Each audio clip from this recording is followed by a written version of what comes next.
Emergency ലൈറ്റുകളിലും toy കാറുകളിലും അതുപോലെ തന്നെ electronic ത്രാസുകളിലും എല്ലാം വ്യാപകമായിട്ട് ഉപയോഗിക്കുന്ന 6 വോൾട്ട് 4.5 AH ബാറ്ററിക്ക് വേണ്ടിയിട്ട് ഏറ്റവും ചിലവ് കുറച്ച് ഏറ്റവും സിമ്പിളായിട്ട് എങ്ങനെ ഒരു ചാർജർ നിർമ്മിച്ചെടുക്കാമെന്നാണ് ഈ വീഡിയോയിൽ കാണിക്കുന്നത്. ഞാൻ ഹമീദ് ഓർബിറ്റ്. നമ്മുടെ പുതിയ വീഡിയോയിലേക്ക് എല്ലാവർക്കും സ്വാഗതം. ഇതുപോലെ ഉപകാരപ്രദമായ വീഡിയോകൾ സ്ഥിരമായിട്ട് ലഭിക്കുന്നതിന് ഈ ചാനൽ ഇപ്പോൾ തന്നെ സബ്സ്ക്രൈബ് ചെയ്ത് ബെൽ ഓണാക്കി വെക്കുക. അപ്പോൾ നിങ്ങളുടെ ഉപകരണത്തിൻ്റെ ചാർജർ കേടായതുകൊണ്ട് ഇനി ഒരു ഉപകരണവും ഉപേക്ഷിക്കേണ്ടതില്ല. അപ്പോൾ നമ്മൾ ഏറ്റവും സിമ്പിളായിട്ട് 6 വോൾട്ട് ബാറ്ററിക്ക് വേണ്ടിയിട്ട് ഒരു ചാർജർ നിർമ്മിക്കുകയാണ്.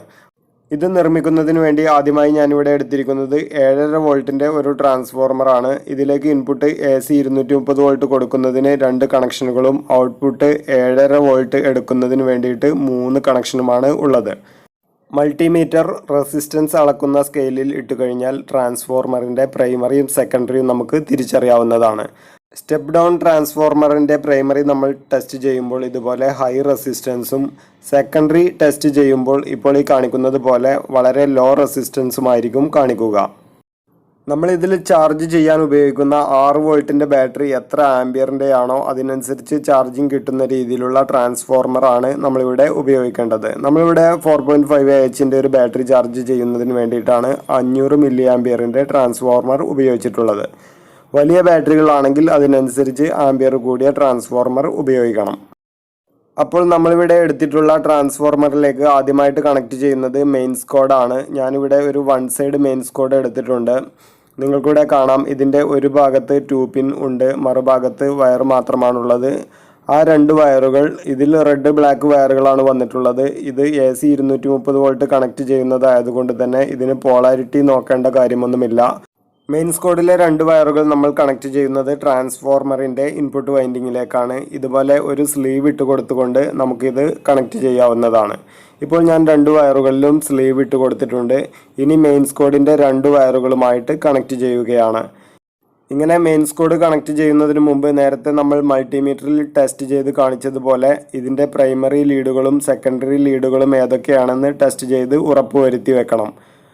ഇൻപുട്ടിലും ഔട്ട്പുട്ടിലും 2 ലീഡുകൾ മാത്രമുള്ള ട്രാൻസ്ഫോർമറാണ് ഉപയോഗിക്കുന്നതെങ്കിൽ പലർക്കും ഇത് കൺഫ്യൂഷൻ ഉണ്ടാവും. അതുകൊണ്ടാണ് ടെസ്റ്റ് ചെയ്ത് തന്നെ ഉറപ്പുവരുത്തണം എന്ന് പറയുന്നത്. അപ്പോൾ ഇതുപോലെ 2 കണക്ഷനുകളും ട്രാൻസ്ഫോർമറിൻ്റെ ഇൻപുട്ടിലേക്ക് കൊടുത്തതിന് ശേഷം നമ്മൾ ജോയിൻറ്റ് ചെയ്തതിൻ്റെ മുകളിലേക്ക് ഈ സ്ലീവ് നീക്കി വെക്കണം, അല്ലെങ്കിൽ ഷോക്ക് അടിക്കും. ഇപ്പോൾ നിങ്ങൾക്കിവിടെ കാണാം ഈ ട്രാൻസ്ഫോർമറിലേക്ക് ഇൻപുട്ട് 230 വോൾട്ട് കണക്ട് ചെയ്യുന്നതിന് ആവശ്യമായിട്ടുള്ള കണക്ഷനുകൾ നമ്മൾ കൊടുത്തു കഴിഞ്ഞു. ഇനി നമുക്ക് ഇതിൻ്റെ ഔട്ട്പുട്ടായിട്ട് ലഭിക്കുന്ന 7.0 എന്ന AC വോൾട്ടിനെ DC ആക്കാനുള്ള റെക്ടിഫയർ സംവിധാനം ഇതിലേക്ക് കണക്ട് ചെയ്യണം. ഇവിടെ നമ്മൾ എടുത്തിരിക്കുന്ന ട്രാൻസ്ഫോർമർ 500 മില്ലി ആംപിയർ ആണ്. അതുകൊണ്ട് തന്നെ 1 ആംപിയർ വരെ ലോഡ് കണക്ട് ചെയ്യാവുന്ന 1N4007 എന്ന ഡയോഡ് നമുക്കിവിടെ ഉപയോഗിച്ചാൽ മതി. 1 ആംപിയറിൽ കൂടുതലുള്ള ട്രാൻസ്ഫോർമറാണ് നമ്മൾ ഉപയോഗിക്കുന്നതെങ്കിൽ അതിനനുസരിച്ച് ആംപിയർ കൂടിയ ഇതുപോലത്തെ 3 ആംപിയറിൻ്റെയോ അല്ലെങ്കിൽ 6 ആംപിയറിൻ്റെയോ ഒക്കെ ഡയോഡുകൾ ഉപയോഗിക്കാം.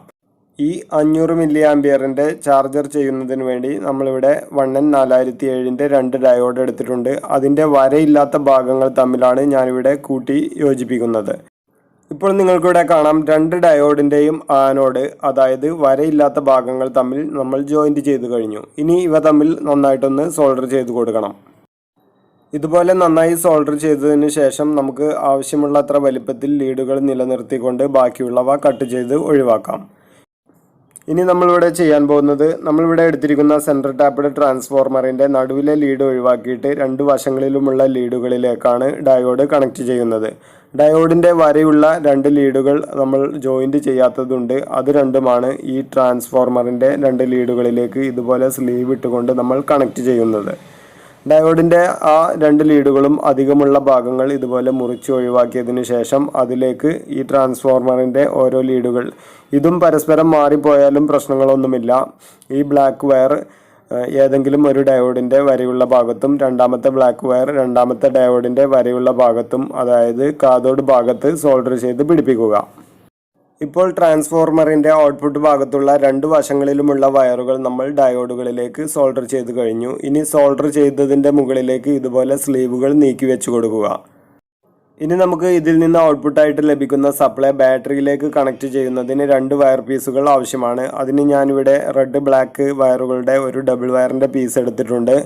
അതിലേക്ക് നമ്മൾ ഈ ബാറ്ററിയിലേക്ക് കണക്ട് ചെയ്യേണ്ട ഇതുപോലത്തെ കണക്ടറുകൾ നമുക്ക് കടയിൽ വാങ്ങാൻ കിട്ടും. അത് വാങ്ങിയിട്ട് ഇതുപോലെ കണക്ട് ചെയ്യുക. ഇപ്പോൾ ഞാൻ ഡബിൾ വയറിൻ്റെ ഒരു എൻഡിൽ റെഡ് ബ്ലാക്ക് വയറുകളിൽ ഇതുപോലെ 2 ക്ലിപ്പുകൾ വെച്ചിട്ടുണ്ട്.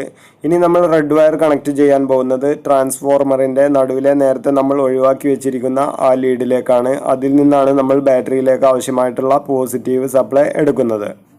ഇപ്പോൾ നിങ്ങൾക്കിവിടെ കാണാം, ഈ ചാർജറിൽ നിന്നും ഔട്ട്പുട്ട് എടുക്കുന്നതിന് വേണ്ടിയിട്ടുള്ള റെഡ് വയർ നമ്മളിവിടെ സോൾഡർ ചെയ്ത് കഴിഞ്ഞു. ഇനി നമുക്ക് സോൾഡർ ചെയ്യാനുള്ളത് ബ്ലാക്ക് വയറാണ്. നമ്മൾ നേരത്തെ എല്ലാം ചെയ്തതുപോലെ തന്നെ ഈ ബ്ലാക്ക് വയറിലേക്കും ഒരു സ്ലീവിൻ്റെ കഷ്ണം ഇതുപോലെ കയറ്റി വെച്ചതിന് ശേഷം ഇത് നമ്മൾ കണക്ട് ചെയ്യാൻ പോകുന്നത് നമ്മൾ നേരത്തെ ജോയിൻറ്റ് ചെയ്ത് വെച്ചിട്ടുള്ള ഡയോഡിൻ്റെ വരയില്ലാത്ത ഭാഗങ്ങൾ തമ്മിൽ ചേർന്നിട്ടുള്ള ആ കണക്ഷനിലേക്കാണ്. അവിടെ നിന്നാണ് നമുക്ക് ബാറ്ററിയിലേക്ക് വേണ്ട നെഗറ്റീവ് സപ്ലൈ കിട്ടുന്നത്. കട്ട് ഓഫ് സർക്യൂട്ട് ഒന്നുമില്ലാത്ത ചാർജർ നിർമ്മിക്കുമ്പോൾ ഫിൽറ്ററിങ്ങിന് വേണ്ടിയിട്ട് ഇതുപോലെ കപ്പാസിറ്റർ ഇടേണ്ട കാര്യമൊന്നുമില്ല. ഇത് ബാറ്ററി പ്യുവർ DC ആണെങ്കിലും പൾസേറ്റിംഗ് DC ആണെങ്കിലും ചാർജിങ് വളരെ നന്നായിട്ട് തന്നെ നടക്കും. ഇനി ആവശ്യമെങ്കിൽ ഇതുപോലൊരു 1000 മൈക്രോ ഫാരഡ് 25 വോൾട്ടിൻ്റെ കപ്പാസിറ്റർ എടുത്തിട്ട് അതിൻ്റെ പോസിറ്റീവും നെഗറ്റീവും മാറിപ്പോകാതെ ഔട്ട്പുട്ടിലേക്ക് കണക്ട് ചെയ്ത് വെച്ചാൽ മതി. അത് നിർബന്ധമുള്ളതല്ല. അപ്പോൾ വളരെ സിമ്പിളായിട്ട് ആർക്കും നിർമ്മിക്കാവുന്ന 6 വോൾട്ട് ബാറ്ററി ചാർജർ റെഡി ആയിട്ടുണ്ട്. ഇത് ടെസ്റ്റ് ചെയ്ത് കാണിച്ചതിന് ശേഷം ഇതുപോലെ തന്നെ മറ്റു പല രീതിയിലും 6 വോൾട്ട് ബാറ്ററി ചാർജ് ചെയ്യാൻ പറ്റുന്ന രീതിയിലുള്ള മറ്റു ചാർജറുകളും നിങ്ങൾക്കിതിൽ കാണാവുന്നതാണ്. അപ്പോൾ ഞാനിതിൻ്റെ പോസിറ്റീവും നെഗറ്റീവും മാറിപ്പോകാതെ ബാറ്ററിയിലേക്ക് കണക്ട് ചെയ്തിട്ടുണ്ട്. ഇനി ഞാനിത് സപ്ലൈയിലേക്ക് കണക്ട് ചെയ്ത് ഒരു മൾട്ടിമീറ്ററും കണക്ട് ചെയ്ത് വെച്ചിട്ടുണ്ട്. ഇപ്പോൾ നിങ്ങൾക്കിവിടെ കാണാവുന്നതാണ്, നമ്മുടെ ബാറ്ററിയിലേക്ക് വളരെ നന്നായിട്ട് തന്നെ ചാർജ് കയറിക്കൊണ്ടിരിക്കുന്നുണ്ട്. ചാർജ് കയറുന്നതിനനുസരിച്ച് മൾട്ടിമീറ്ററിൽ വോൾട്ടേജ് കൂടി വരുന്നതും നിങ്ങൾക്കിതിൽ കാണാവുന്നതാണ്. ഇപ്പോൾ നമ്മളിവിടെ നിർമ്മിച്ച 500 മില്ലി ആംപിയറിൻ്റെ 6 വോൾട്ട് ചാർജർ ഉപയോഗിച്ചുകൊണ്ട് 4.5 AH ഈ ഒരു ബാറ്ററി നമുക്കൊരു 10-12 മണിക്കൂർ കൊണ്ടൊക്കെ ചാർജ് ചെയ്തെടുക്കാവുന്നതാണ്. ഇങ്ങനെ വളരെ സിമ്പിളായിട്ട് ഫുൾ ചാർജ് കട്ട് ഓഫ് കൂടിയുള്ള ചാർജറിൻ്റെ വീഡിയോ നിങ്ങൾക്ക് ആവശ്യമുണ്ടെങ്കിൽ കമൻറ്റ് ചെയ്താൽ മതി. അത് നമുക്ക് പിന്നീട് ചെയ്യാവുന്നതാണ്. ഇപ്പോൾ നമ്മൾ ഏകദേശം ഒരു 150 രൂപ മാത്രം ചിലവിലാണ് ഈ ഒരു ചാർജർ നിർമ്മിച്ചിട്ടുള്ളത്. ഇനി നമുക്ക് സാധാരണ മാർക്കറ്റിൽ വാങ്ങാൻ കിട്ടുന്ന SMPS അഡാപ്റ്റർ ഉപയോഗിച്ചിട്ടും ഇത്തരം ബാറ്ററികൾ ചാർജ് ചെയ്യാം. അതിനു വേണ്ടിയിട്ട് ഞാനിവിടെ ഒരു 7.5 വോൾട്ടിൻ്റെ SMPS അഡാപ്റ്ററാണ് എടുത്തിട്ടുള്ളത്. ഇത് 1 ആംപിയറിൻ്റെ അഡാപ്റ്ററാണ്. അതിലേക്ക് നമ്മളിപ്പോൾ ഈ കാണിക്കുന്നത് പോലെ ഒരു ഫീമെയിൽ സോക്കറ്റും നേരത്തെ നമ്മൾ ചെയ്തതുപോലെ അതിൻ്റെ എൻഡിൽ ഒരു ക്ലിപ്പും കണക്ട് ചെയ്ത് കഴിഞ്ഞാൽ ഇതുപോലെ ബാറ്ററിയിലേക്ക് കണക്ട് ചെയ്ത് നമുക്ക് ചാർജ് ചെയ്യാവുന്നതാണ്. കുട്ടികളുടെ ടോയ് കാറിൻ്റെയും മറ്റുമെല്ലാം ഇത്തരത്തിലുള്ള ചാർജറുകൾ നഷ്ടപ്പെട്ട് കഴിഞ്ഞാൽ ഇതുപോലെ അഡാപ്റ്റർ വാങ്ങിയിട്ട് നിങ്ങൾക്ക് വേറെ ഇതുപോലെ പിന്നും കണക്ട് ചെയ്തിട്ട് ഉപയോഗിക്കാവുന്നതാണ്. ഇപ്പോൾ നിങ്ങൾക്കിവിടെ കാണാം, ഈ സംവിധാനത്തിലും ചാർജ് നന്നായിട്ട് തന്നെ കയറുന്നുണ്ട്. നമ്മളാദ്യം ചിലവ് കുറഞ്ഞ രീതിയിൽ നിർമ്മിച്ച് കാണിച്ചതുപോലെ ചെയ്യാൻ കഴിയാത്തവരുണ്ടെങ്കിൽ ഇതുപോലത്തെ റെഡിമെയ്ഡ് അഡാപ്റ്റർ വാങ്ങിയിട്ടും നിങ്ങളുടെ ബാറ്ററി ചാർജ് ചെയ്യാം. ഇത് ഇപ്പോൾ ഈ കാണിക്കുന്ന 6 വോൾട്ട് 5 AH ബാറ്ററി ചാർജർ ഉപയോഗിക്കുകയാണെങ്കിൽ ഇത് ഫുൾ ചാർജ് ആയി കഴിഞ്ഞാൽ അതിൽ ഇൻഡിക്കേഷനും ഉണ്ട്. ഇതുപോലെ നിങ്ങളുടെ ഏതെങ്കിലും ഒരു ഉപകരണത്തിൻ്റെ ചാർജറോ അഡാപ്റ്ററോ ഒക്കെ നഷ്ടപ്പെട്ടു പോവുകയോ കേടായി പോവുകയോ ഒക്കെ ചെയ്തിട്ടുണ്ടെങ്കിൽ ഇപ്പോൾ എല്ലാത്തരം ബാറ്ററിയുടെയും ചാർജറുകൾ നമുക്ക് ലഭ്യമാണ്. ഇപ്പോഴത്തെ അവസ്ഥയിൽ അഡാപ്റ്റർ ഇല്ലാത്തതിൻ്റെ പേരിലോ അല്ലെങ്കിൽ കേടായതിൻ്റെ പേരിലോ ഒരു ഉപകരണവും ഉപേക്ഷിക്കേണ്ട കാര്യമൊന്നുമില്ല. എല്ലാത്തരം ചാർജറുകളും ഒന്ന് അന്വേഷിക്കുകയാണെങ്കിൽ മാർക്കറ്റിൽ നമുക്ക് ലഭ്യമാവും. ഇപ്പോൾ ഞാൻ ഈ കാണിച്ചതുപോലെ നമ്മുടെ ഉപകരണത്തിലെ ബാറ്ററി പുറത്തേക്കെടുത്ത് ഇതിലെ പോസിറ്റീവും നെഗറ്റീവും മാറാതെ കണക്ട് ചെയ്തിട്ട് പ്ലഗ് ചെയ്ത് കഴിഞ്ഞാൽ ഇതുപോലെ ചാർജ് കയറും. ഇപ്പോൾ ഞാൻ ഈ കാണിക്കുന്നത് 12 വോൾട്ട് 7AH ബാറ്ററി ചാർജ് ചെയ്യുന്ന ചാർജറാണ്. അതും നമ്മൾ നേരത്തെ ചെയ്തതുപോലെ തന്നെ ഇതിലെ പോസിറ്റീവും നെഗറ്റീവും മാറാതെ ബാറ്ററിയിലേക്ക് കണക്ട് ചെയ്ത് പ്ലഗ് ചെയ്ത് വെച്ച് കഴിഞ്ഞാൽ ഫുൾ ചാർജ് ആയിട്ട് കിട്ടും. ഇത്തരം ചാർജറുകൾ ചാർജ് കയറിക്കൊണ്ടിരിക്കുമ്പോൾ റെഡ് ഇൻഡിക്കേറ്ററും ചാർജ് ഫുള്ളായി കഴിഞ്ഞാൽ ഗ്രീൻ ഇൻഡിക്കേറ്ററുമാണ് ഉണ്ടാവുക. ഇപ്പോൾ നമ്മളിവിടെ കാണിച്ച 6 വോൾട്ട് 5 ആംപിയറിൻ്റെയും 12 വോൾട്ട് 7 ആംപിയറിൻ്റെയും ഒക്കെ ബാറ്ററി മുതൽ 100ഉം 150ഉം 200ഉം AH ഒക്കെയുള്ള വലിയ ബാറ്ററികൾ വരെ ചാർജ് ചെയ്യാവുന്ന ഇൻ്റലിജൻറ്റ് ഓട്ടോമാറ്റിക് ബാറ്ററി ചാർജറാണ് ഇപ്പോൾ ഞാൻ ഈ കാണിക്കുന്നത്. ഈ ചാർജർ ഉപയോഗിച്ചിട്ട് നമ്മൾ ബാറ്ററി ചാർജ് ചെയ്യുമ്പോൾ ആ ബാറ്ററിയുടെ ആംപിയറിനും അതിൽ നിലവിലുള്ള ചാർജിനും അനുസരിച്ച് ഇതിലെ ചാർജിങ് ആംപിയർ ഓട്ടോമാറ്റിക്കായിട്ട് തന്നെ ചാർജർ സെലക്ട് ചെയ്യും. അതായത് ചെറിയ ബാറ്ററികൾക്കാണെങ്കിൽ കുറഞ്ഞ ആംപിയറിലും വലിയ ബാറ്ററിക്കാണെങ്കിൽ കൂടിയ ആംപിയറിലും ചാർജിങ് നടക്കും. ഒരുപാട് ചാർജ് ഇറങ്ങിയ ബാറ്ററി ആണെങ്കിൽ ഇതിലുള്ള ഫാസ്റ്റ് മോഡ് ചാർജിങ് ഉപയോഗിച്ച് ചാർജ് ചെയ്യുകയാണെങ്കിൽ പെട്ടെന്ന് തന്നെ അത്തരം ബാറ്ററികളെ നമുക്ക് ബൂസ്റ്റ് ചെയ്തെടുക്കാനും പറ്റും. ഇതിൽ ഓട്ടോമാറ്റിക് ചാർജിങ്ങും ഫാസ്റ്റ് ചാർജിങ്ങും സെലക്ട് ചെയ്യുന്നതിന് ഒരു സ്വിച്ചും 12 വോൾട്ടും 6 വോൾട്ടും സെലക്ട് ചെയ്യുന്നതിന് ഒരു സ്വിച്ചും ഇതിൻ്റെ ചാർജിങ് ആംപിയർ കാണിക്കുന്നതിന് ഒരു ഡിസ്പ്ലേയുമാണ് കമ്പനി കൊടുത്തിട്ടുള്ളത്. ഇപ്പോൾ നിങ്ങൾ ഈ കാണുന്ന 10 ആമ്പിയറിന്റെ ഈ ഒരു ചാർജർ ഒരുപാട് പ്രത്യേകതകളുള്ള ഒരു ചാർജറാണ്. ഇതിനെക്കുറിച്ച് മാത്രമായിട്ട് തന്നെ നമ്മളൊരു വീഡിയോ ചെയ്തിട്ടുണ്ട്. ഈ ചാർജറിനെ കുറിച്ച് കൂടുതലായിട്ട് മനസ്സിലാക്കണമെങ്കിൽ നിങ്ങൾക്ക് ആ വീഡിയോ കാണാവുന്നതാണ്. ലിങ്ക് താഴെ ഇടുന്നുണ്ട്. ഈ വീഡിയോയിൽ കാണിച്ചിട്ടുള്ള വ്യത്യസ്ത തരത്തിൽപ്പെട്ട ചാർജറുകളും ബാറ്ററികളും എല്ലാം നിങ്ങൾക്ക് കൊറിയറായിട്ട് ലഭിക്കുന്നതിനും അതിൻ്റെ എല്ലാം ഇപ്പോഴത്തെ വില അറിയുന്നതിനും ഇപ്പോൾ സ്ക്രീനിൽ കാണുന്ന നമ്പറിലേക്ക് വാട്സപ്പ് ചെയ്യുക.